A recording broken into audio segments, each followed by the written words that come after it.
جاء بجماله حسنت جميع خصاله صلوا عليه وآله بلند الصلوات اللهم صل على محمد وآل محمد۔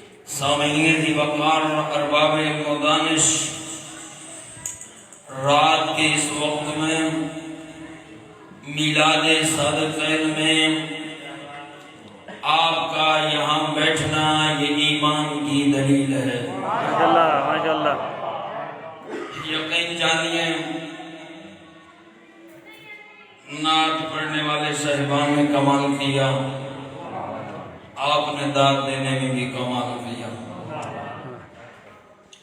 ان کی سریں تھیں، انہوں نے اپنے مخصوص انداز میں پڑھا، آپ نے اپنے پورے ذوق کے ساتھ سماعت فرمایا، ہر حوالے کے ساتھ انہوں نے شاعری فرمائی، مدح سرائی فرمائی، ربائی پڑھی، نعت خوانی پڑھی، ہر حوالے سے تقریباً پہلی مرتبہ زندگی میں مجھے بھی یہ شرف ملا ہے۔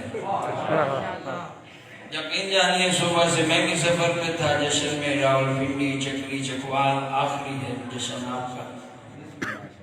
میرا ٹائم تھا 10 بجے، مجھے بیٹھنا پڑا 11 بجے تک۔ 12ویں کی ویسے بھی انتظار ہے، صلوات پڑھے محمد اللهم صل على محمد وآل محمد۔ یا امام المنتظر، اللہ جل اللہ جل، یا امام المنتظر، اللہ جل اللہ یا جل۔ امام حیدری۔ ماشاءاللہ آپ نے اچھا استقبال فرمایا۔ سامعین دی وقار ارباب علم و دانش، بغیر کسی تمہید کے شروع کر رہا ہوں جشن مصطفیٰ، ماشاءاللہ ماشاءاللہ۔ میلاد مصطفیٰ۔ اللہ رب العزت نے اپنے حبیب پہ تعریف کی ہے قرآن کے اندر، کبھی زلفوں کی قسم، کبھی چہرے کی قسم، کبھی پیشانی کی قسم، کبھی ہاتھوں کی قسم، کبھی اس شہر کی قسم جس شہر میں مصطفیٰ چلتا ہے۔ مصطفیٰ کے اٹھنا بھی قرآن ہے، مصطفیٰ کا بیٹھنا بھی قرآن ہے، مصطفیٰ کا چلنا بھی قرآن ہے، مصطفیٰ کا ہجرت کرنا بھی قرآن ہے، مصطفیٰ کا اپنے بستر پہ سلانا کسی کو بھی۔ آپ سمجھ گئے، میں بڑا سمجھا کے پڑھوں گا انشاءاللہ۔ میں نے پڑھنا تھوڑے کیونکہ میں تھکا ہوا بھی ہوں، اگر آپ نے محبت فرمائی تو گھنٹہ بھی پڑھ نہیں سکتا۔ کسی کا بستر پہ سلانا تو کسی کا غار میں رونا۔ توجہ عزیزان محترم، یہ سارے کا سارا قرآن ہے۔ تو ہمارے پہ ایک الزام لگایا جاتا ہے یہ قرآن مجید بہت کم پڑھتے ہیں۔ رب اکبر کی قسم جتنا پڑھتے ہیں سمجھ کے پڑھتے ہیں، جتنا پڑھتے ہیں جتنا پڑھتے ہیں سمجھ کے پڑھتے ہیں۔ قرآن نے کہا لا یمسہ الا المطہرون، قرآن مجید کو بغیر طہارت کے مس نہ کرو۔ لا یمسہ الا المطہرون، قرآن کو بغیر طہارت کے مس نہ کرو۔ نقیب ممبر، سٹیج سیکٹری، اللہ تیری زندگی دراز کرے، میں نے جب سے میں آیا میں بیٹھا، میں آپ کی نقابت دیکھتا رہا ہوں۔ ذکر مصطفیٰ میں سر کو ہلانا واجب نہیں ہے، زبان کے ساتھ بولنا ذکر ہے اور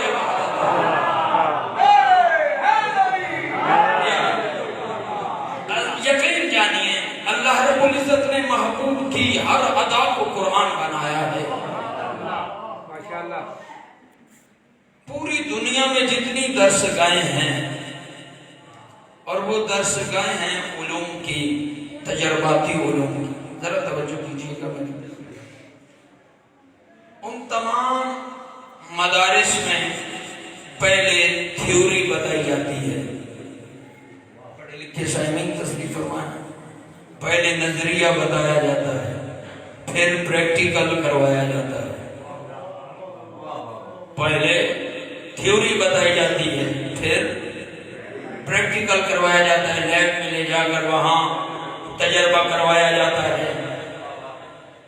جو اتنا بڑا نبی ہے، یہ 40 سال انتظار کے ساتھ، ہم اس کو ذرا الٹ کرتے ہیں۔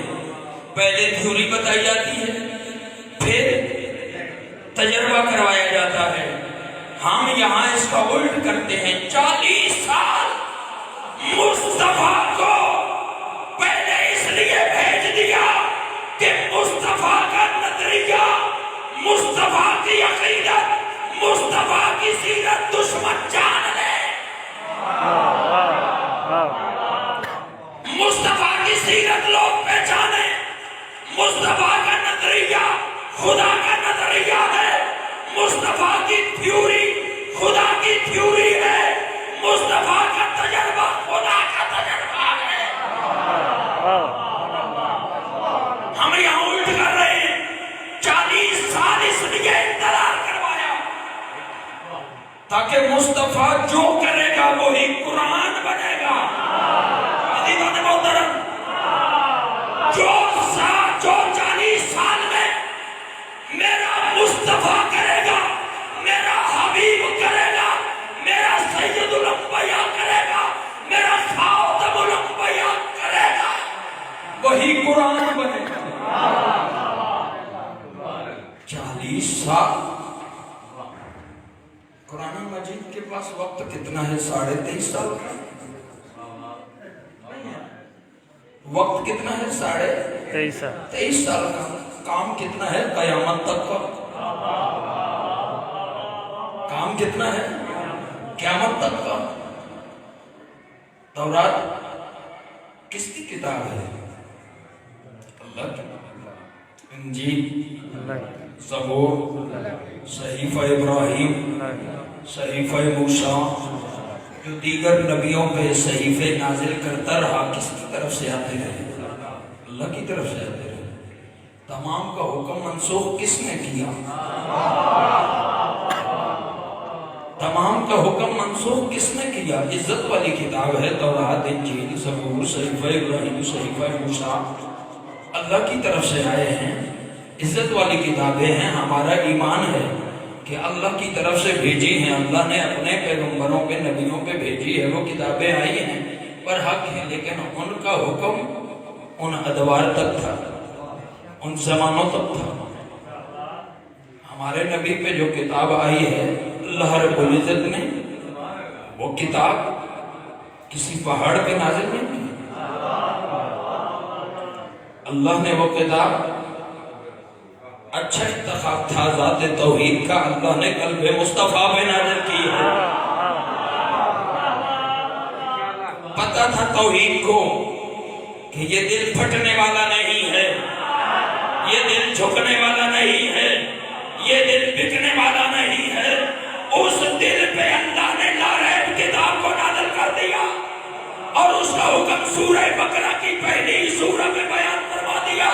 الف لام میم ذالک الکتاب لا ریب فیہ، یہ وہ کتاب ہے جس میں کسی قسم کے شک و شبہ کی گنجائش نہیں ہے۔ اس کتاب کا کام یہ ہے، یہ کتاب ھدی للمتقین ہے، یہ متقیوں کے لیے ہدایت ہے۔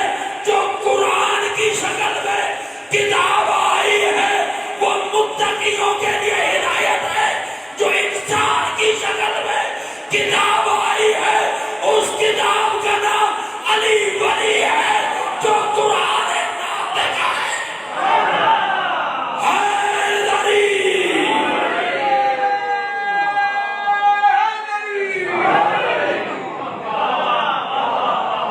فخر کرنا چاہیے، وہ کتاب جو آئی متقیوں کے لیے ہدایت ہے۔ جشن مولد کا بوڑھے بھی ہیں، جوان بھی ہیں، بچے بھی ہیں۔ میں تو مکتب اہل بیت کا ایک چھوٹا سا طالب ہوں۔ جشن میں بوڑھے تقریباً مجھے کہا گیا کہ 8:30 بجے کے بیٹھے ہوئے ہیں۔ یہ معجزہ ہے کہ وہ ابھی تک بیٹھے ہوئے ہیں۔ جنازہ ہے جو ابھی تک بیٹھے ہوئے ہیں، کچھ باہر جاتے ہیں پھر پیغمبر کی محبت کھینچ کے لاتی ہے، جاتے ہیں پھر آ جاتے ہیں، جاتے ہیں پھر آ جاتے ہیں، جانا آنا رہنا چاہیے۔ ہاں یہ جو جس جگہ پہ ہم بیٹھے ہیں تقریباً میرا تو پہلی دفعہ اتفاق ہے یہاں پہ خطاب کا، تو مجھے بتایا گیا کہ یہاں مسجد بھی ہے بارگاہ بھی ہے۔ کیسا اتفاق ہے، امام بھی ہے بارگاہ بھی ہے، بات ہے کتنا قریب کا رشتہ ہے، مسجد بھی ہے بارگاہ بھی ہے، جشن امام کا بھی ہے اور امام الانبیاء کا بھی ہے، جشن امام کا بھی ہے اور امام الانبیاء کا بھی ہے، اور دونوں لقب میں ایک جیسے ہیں، ایک نبی صادق ہے، ایک صادق آل محمد ہے۔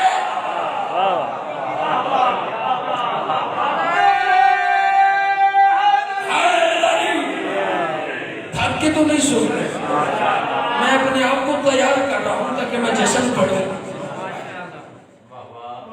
سمعین دی وقار ارباب علم و دانش، دو معصوموں کا جشن ہے۔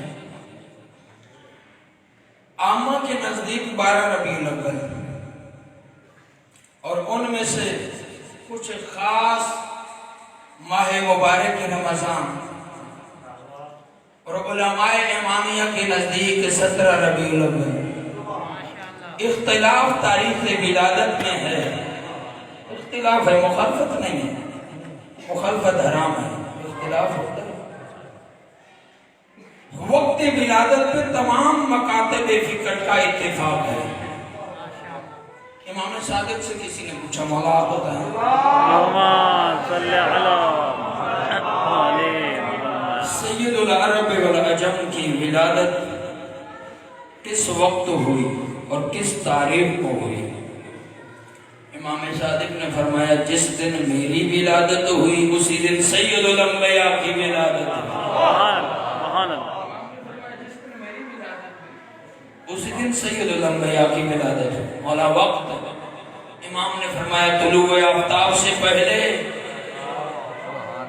صبح صادق کے وقت رسول اللہ کی ولادت ہوئی۔ مولا سے پوچھا کہ مولا جب سرور کائنات کی ولادت ہوئی، ذرا توجہ کیجیے کہ میں بڑے مقصد کی طرف جا رہا ہوں اور بڑی محنت کر کے آپ تک یہ گلدستہ پیش کر رہا ہوں۔ مولا سے پوچھا کہ جب ولادت ہوئی تو محبوب کبریا نے کیا کیا؟ کیا کیا؟ امام صادق نے فرمایا چونکہ امام سچے ہیں نا تو سچوں کی کہانی ہے، سچوں کا قصہ ہے۔ امام نے فرمایا جب ہماری جد کی ولادت ہوئی تو ہمارے جد نے ایک ہاتھ زمین کی طرف رکھا اور دایاں ہاتھ آسمان پروردگار کی طرف بلند کیا۔ نبیوں کے سلطان نبی نے پڑھا لا الہ الا اللہ حقا حقا، لا الہ الا اللہ حقا حقا۔ آیا پیغمبر نے اپنی جبین مبارک کو زمین پہ رکھا؟ امام صادق نے فرمایا ہاں رکھا، اور پڑھا سبوح قدوس رب الملائکۃ والروح۔ یہ تسبیح بڑی اچھا، ایک ہاتھ زمین پہ رکھ کے کیا پڑھا؟ فرمایا لا الہ الا اللہ حقا حقا وان محمد عبدہ ورسولہ، محمد عبدہ ورسولہ۔ اچھا، اگر بعد میں پیغمبر نے کیا کیا؟ اب فرماتے کیونکہ میں نے جو آیت الہیہ کو عنوان کلام قرار لیا ہے اسی کی ضمن میں باتیں کرنے جا رہا ہوں۔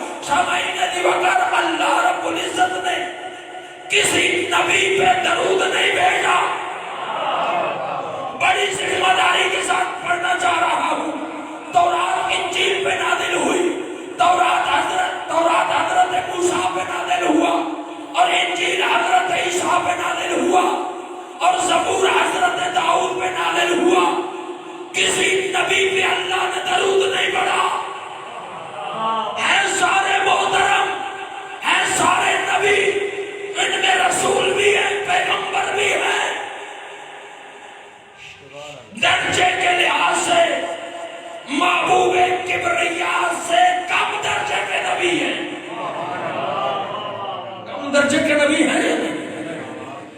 اچھا، کس وقت درود پڑھا؟ توجہ ہے، کس وقت درود پڑھا؟ جب پیغمبر کی ولادت ہوتی ہے، نام رکھ دیا جاتا ہے محمد،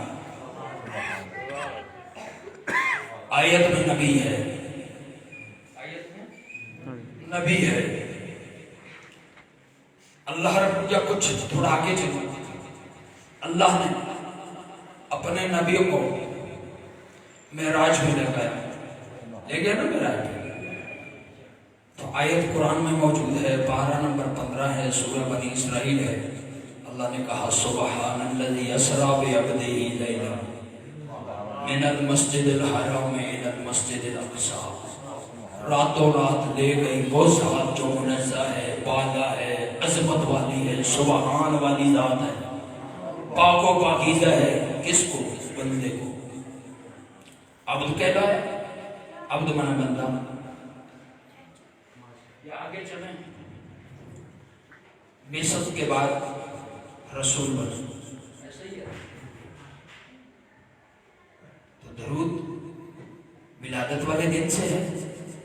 نہیں، ولادت والے دن سے ضرور نہیں ہے، معراج سے ہے۔ عبد کہلایا، آیت میں نبی ہے، توجہ ہے، آیت میں نبی ہے۔ معراج سے بھی درود نہیں ہے، بعثت کے بعد سے چونکہ رسول بنے اس سے بھی درود نہیں ہے۔ کب سے ہے؟ کب سے درود ہے؟ تب سے درود ہے جب سے نبی ہے۔ کب سے نبی ہے؟ کنت نبیًا وآدم بین الماء والطین، اس وقت سے نبی ہے جب آدم کا نام و نشان ہی نہیں تھا۔ کنت نبیًا وآدم بین الماء والطین، اس وقت سے درود ہے۔ اب فلسفہ پتہ چلا درود کا، ان اللہ وملائکتہ یصلون علی النبی یا ایھا الذین آمنوا صلوا علیہ وسلموا تسلیما، بے شک اللہ درود پڑھتا ہے۔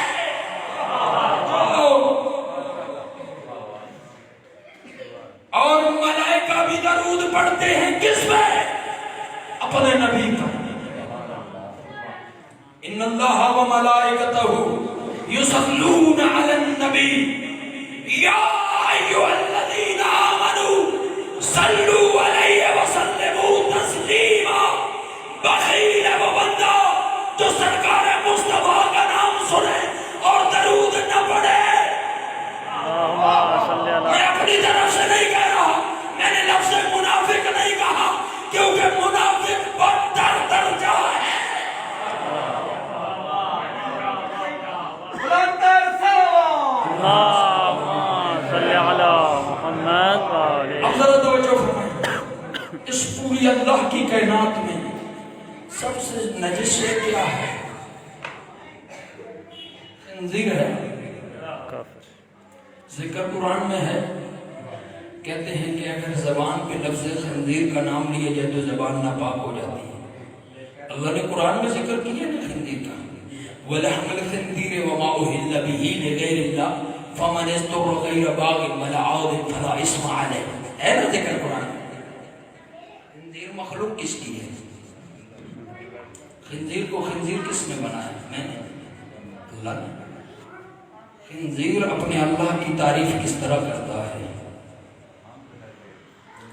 الحمدللہ الذی جعلنی خنزیرا ولم یجعلنی کلبا، تمام تعریفیں تیرے لیے، تو نے مجھے خنزیر بنایا ہے مگر کتا نہیں بنایا۔ توجہ عزیزان محترم، ایک مقصد کی طرف لے جانا مقصود ہے۔ کتا مخلوق ہے اللہ کی، کتا بھی تعریف کر رہا ہے اللہ کی، کتا بھی روز محشر انسان لباس بشریت پہن کے جنت میں جائے گا۔ سارے کتے نہیں جائیں گے مگر کتوں میں سے ایک کتا، ایک کتا ضرور جنت میں جائے گا۔ کتا کہہ رہا ہے الحمدللہ